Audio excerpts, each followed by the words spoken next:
Hi all, NCERT Class 8 History Chapter When People Rebel 1857 and After. Balance.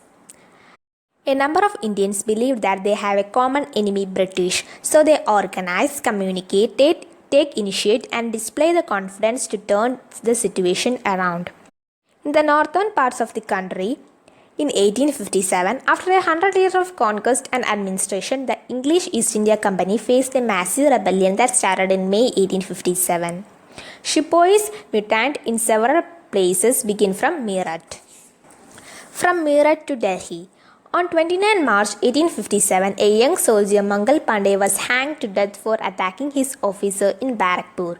Sometimes later, some sepoys of the regiment at Meerut refused to do the army drill using the new cartridges, which were suspected of being coated with the fat of cows and pigs. 85 sepoys were dismissed from service and sentenced to 10 years in jail for disobeying their officers. This happened on 9 May 1857. The response of other Indian soldiers in Meerut was quite extraordinary. On 10 May, the soldiers marched to the jail in Meerut and released the imprisoned sepoys. They attacked and killed British officers. They captured guns and ammunition and set fire to the buildings and properties of the British and declared a war.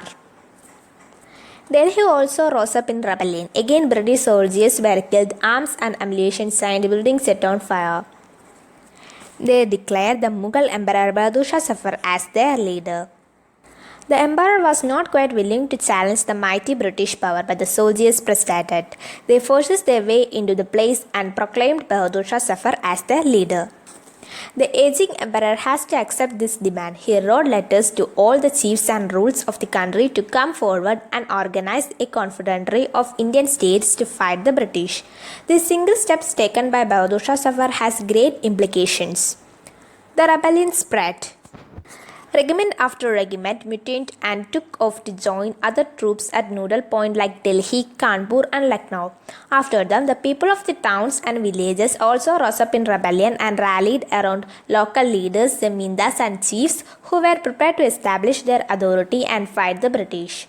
Nana Sahib, the adopted son of the late Peshwa Baji Rao, who lived near Kanpur, gathered armed forces and expelled the British garrison from the city. He proclaimed himself Peshwa. He declared that he was a governor under Emperor Bahadur Shah Zafar. In Lucknow, Burjis Khatar, the son of the adopted Nawab Wajid Ali Shah, was proclaimed the new Nawab. He too acknowledged the Bahadur Shah Zafar. His mother, Begum Hazrat Mahal, took an active part in organizing an uprising against the British. In Jhansi, Rani Lakshmi Bai joined the rebel sepoys and fought the British along with Tandya Top, the general of Nana Sahib.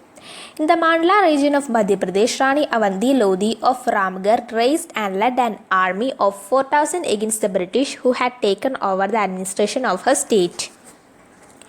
Many new leaders came up. For example, Ahmadullah Shah, a Maulavi from Faizabad. In Delhi, a large number of Qasidas of religious warriors came together to wipe out the white people. Bhagat Khan, a soldier from Bareilly, took charge of a large force of fighters who came to Delhi. In Bihar, an old zemindar Kanwar Singh joined the rebel sepoys and battled with the British for many months. The company fights back.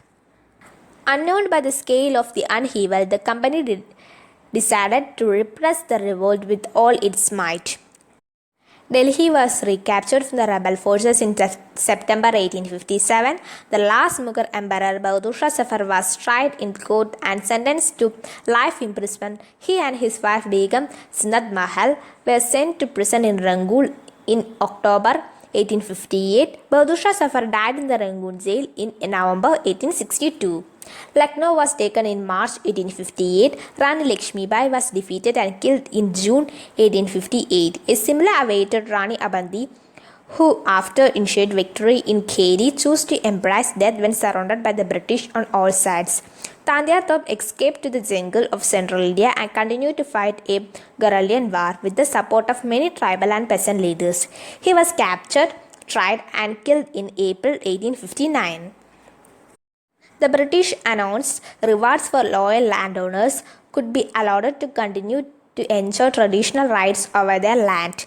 Those who had rebelled were told that if they submitted to British and if they had not killed any white people, they would remain safe and their right and claims to land would not be defeated. Nevertheless, hundreds of Shipois, rebels, Nawabs, and Rajas were hanged.